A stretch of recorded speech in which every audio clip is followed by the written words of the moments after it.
Capítulo 5. Cada vez más tinieblas. En invierno la vida es dura y en las erminas de la montaña la soledad se hace más grande todavía y más temible también.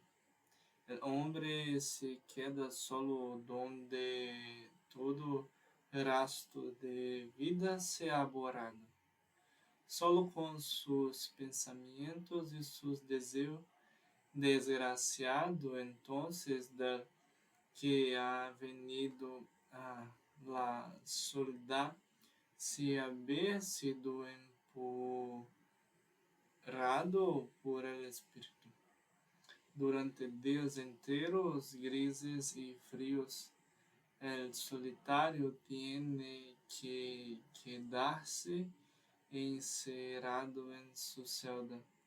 Afuera la nieve cubre todos los senderos o lo empapa toda una lluvia glacial.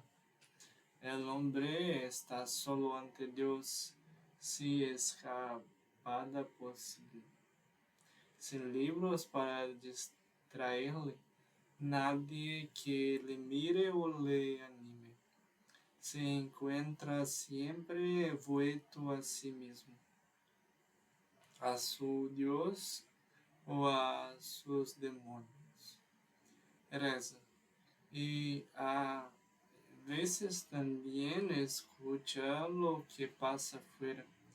No es un canto de pájaro lo que oí, sino el silbido del viento que sopla sobre la nieve. Te hembras de frío. No ha comido quizá desde por la mañana y se pregunta si los hermanos que han salido para mendigar le traerán algo. Cuando el hombre tiene frío se encoge sobre sí mismo como un animal y a veces en lugar de meditar murmura y blasfema. El invierno es siempre duro para los pobres. Su techo es demasiado ligero o está demasiado roto y deja pasar el viento frío. Es cierzo agrio se cuela dentro, hasta el corazón que se pone a temblar con desamparo. Por mucho que se haya querido la pobreza y ser duro y resistente como la roca, puede ser que la mordedura del frío sea más fuerte y que haga agrietarse la piedra misma. Entonces, insidiosamente habla la tentación, y su lenguaje es el del bueno sentido. Bueno, y hay que tanto sufrir. No es una pura locura obstinarse inutilmente en padecer hambre y frío. Es verdaderamente necesario retirarse a un aguijero siniestro para servir al Señor. Pero en alma más dedicada, la tentación puede tomar otro aspecto más noble y más duro que el del vulgar buen sentido, el de la santidad misma. De todos los habitantes de la ermita, el hermano Rufino era el que observaba más a Francisco. Desde hacía meses le veía arrastrarse lamentablemente, sin reacción, sin empuje, sin alegría. Había sentido al principio una gran piedad. Después, todo esto había terminado por intrigar-lhe e inquietar-lhe. Esse estado prolongado de tristeza e prostração de Francisco lhe molestava, lhe parecia desplazado. Pouco a pouco, uma dúvida se foi levantado em sua alma. Francisco era verdadeiramente o homem de Deus que ele creía. Não se havia equivocado al seguir. Não havia creído prematuramente em su santidad. En ese caso, no era el hermano Rufino a quien se tocaba recurrir el guante y demostrar a todos de que es capaz un verdadero santo. Entonces un ángel de Satán se revestiu de luz e vino a soplar ao oído de Rufino. ¿Qué tienes tú que hacer, hermano Rufino, con el hijo de padre Pedro Bernardone? Es un hombre estúpido que ha querido jugar a innovador. Ha seducido a muchos y se ha engañado a sí mismo. Y mira lo que ha sucedido. No es más que un pobre guiñapo sin resorte, sin voluntad. Y lo que le hace sufrir y gemir no es otra cosa que un gran orgullo herido y desengañado. Créeme, yo soy el Hijo de Dios. Yo sé a quien he elegido y predestinado. El Hijo de Bernardone es condenado y todo el que le siga está engañado. Vuelve en ti mismo, que todavía es tiempo. Deja que ese innovador corra a su pérdida. No lo escuches más. No le hables si fuera de lo que te acabo de decir. Y sobre todo guárdate bien de interrogarle. ¿Podrías seducirte? Camina pues valerosamente y simplemente hacia adelante. Segue tu inclinación hacia la perfección, esa inclinación que he puesto en ti como promesa de eternidad. Los antiguos ermitaños, cuyos ejemplos meditas, te muestran el camino. Es un camino seguro, un camino aprobado y bendecido. Imita pues a los antiguos y no te ocupes de los que bajo pretexto del evangelio quieren renovarlo todo. Y el ángel del Satán hizo brillar magníficamente su manto de luz a los ojos de Rufino. Este se quedó deslumbrado y maravillado. Sin ninguna duda, Dios mismo acaba de hablarle, esta voz misteriosa. A partir de este día, Rufino cesó de aparecer en comunidad. Como los ermitaños antiguos, quería vivir en aislamiento más completo sin ver a nadie.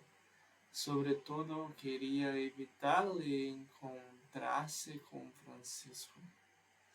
Había perdido toda confianza en él y cuando por casualidad le veía venir de lejos, se escapaba enseguida en otra dirección. Al principio, ni Francisco ni los otros hermanos se preocuparon del acto de Rufino. Tenían todos una idea muy alta de su hermano. Sabían que era un hombre de profunda oración y Francisco les había enseñado a respetar la voluntad particular del Señor sobre cada uno de ellos. Y mismo se habría cuidado mucho de turbar la acción de Dios en un alma. Pero un día, a la vuelta de un sendero en el bosque, Francisco se encontró frente a frente con Rufino. Este no se esperaba en absoluto el encuentro. Inmediatamente Dios media vuelta y como un sinal asustado, emprendió la fuga, metiéndose entre los árboles. Francisco, asombrado, le llamó varias veces, pero en vano. En esta huida de Rufino le abrió los ojos. No podía ser el Espíritu del Señor el que hacía huir de esta forma, sino el maligno, que busca siempre separar al hombre de sus hermanos para hacerle caer más fácilmente. Así pensaba Francisco. Pero esto algunos días más tarde, después de haber rezado largamente, Francisco envió a León a buscar a Rufino. ¿Qué tengo yo que ver con hermano Francisco?, contestó Rufino a León. Ya no quiero seguirle. Estoy cansado de sus fantasías. Ahora quiero llevar una vida solitaria en la cual podré salvarme con mayor seguridad que siguiendo las boberas del hermano Francisco. Pero ¿qué dices, hermano Rufino?, exclamó León, que no creías a sus oídos. Lo que digo te escandaliza, dijo Rufino. Pues bien, que sepas que Francisco no es el nombre de Dios que tú crees. Tengo ahora la prueba y la certidumbre. Desde hace meses se arrastra lamentablemente sin resorte, sin voluntad, sin alegría. ¿Es esa verdaderamente la actitud de un santo? Ciertamente no. Se ha engañado y nos ha engañado. Por ejemplo, ¿te acuerdas del día en que me obligó en nombre de la obediencia a ir a predicar sin túnica, medio desnudo en la iglesia de Asís? ¿Crees tú que está inspirado por Dios? No era más que una fantasía de su parte, una grosera fantasía entre mí otras. Pues bien, ese tiempo para mí se ha acabado. No me volverá a enviar más, ni a predicar, ni a cuidar los leprosos. El Señor me ha mostrado que guía debo seguir. Pero, ¿quién ha podido meterse todas esas ideas en la cabeza?, preguntó León aterrado. Si Dios te hiciera probar aunque no fuese más que un instante. Todo lo que sufre nuestro Padre en su alma y en su cuerpo, inmediatamente pediría gracias. Para sostenerse con él se sostenía en medio de tan gran sufrimiento. Es preciso verdaderamente que Dios te sostenga. Es preciso que tenga en él la fuerza misma de Dios. Piensas un poco en esto. Y está todo pensado, replicó Rufino. Dios mismo me ha hablado. Y desde entonces hay que atenerse con respecto al hijo de Pedro Bernardone. No es posible, protestó León completamente fuera de sí. No puedes abandonar a nuestro padre. Sería correr a tu perdida. Y para él, que golpe mortal. Por favor, Rufino, por amor de nuestro Señor Jesucristo, de esos pensamientos y vuelve con nosotros. Tenemos todos necesidad de ti. El demonio lo sabe, por eso se empeña en su seducirte. Vete, hermano León, interrumpió bruscamente Rufino. No me importunes más. Mi camino está trazado completamente por el Señor mismo, que me deja tranquilo es lo único que pido.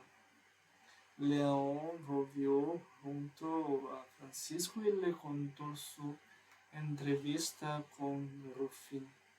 Francisco vio entonces el grave peligro que corría este y se preguntó cómo iba a poder salvarlo. Debió pasar algunos días. Después de nuevo envió a León a buscar a Rufino. Pero León tropezó en la misma obstinación y la misma negativa. Tuvo que volverse sin más éxito. Ay, ha sido por mi culpa, dijo entonces Francisco a León. No he estado suficientemente atento. No he sabido atraerlo hacia mí. No he sabido sufrir como había que hacerlo, atrayendo los otros a mí, como el mismo Señor Jesús ha sufrido. Jesús también fue abandonado por los suyos en el momento de su agonía y de su pasión. Le hizo notar. Si es verdad, dijo Francisco después de un instante de silencio. Heriré al pastor está escrito y se dispersaron las ovejas. Dios los permitió con su Hijo. El discípulo no puede pretender estar por encima del maestro. Se calló y permaneció unos segundos absorto en sus pensamientos. León le miraba sin saber qué decir. Ay, hermano León, le dijo entonces Francisco, verdaderamente es la hora de las tinieblas. Es terrible. No pensaba que fuera tan terrible. Déjame solo ahora, hermano León. Tengo necesidad de gritarle a Dios. León se marchó. Señor Dios, dijo entonces Francisco, tú has soplado mi lámpara y ahora estoy hundido en las tinieblas y contigo todos los que me habían dado. Le he llegado a ser para ellos un objeto de horror. Los mismos que me estaban más unidos me huyen. Has alegrado de mí a mis amigos, mis compañeros de la primera hora.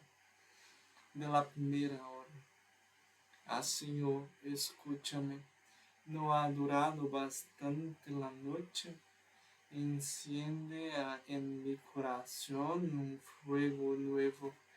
Vuelve hacia mí tu rostro y que la luz de tu aurora resplandezca de nuevo sobre mi cara, para que los que me siguen no caminen en tinieblas.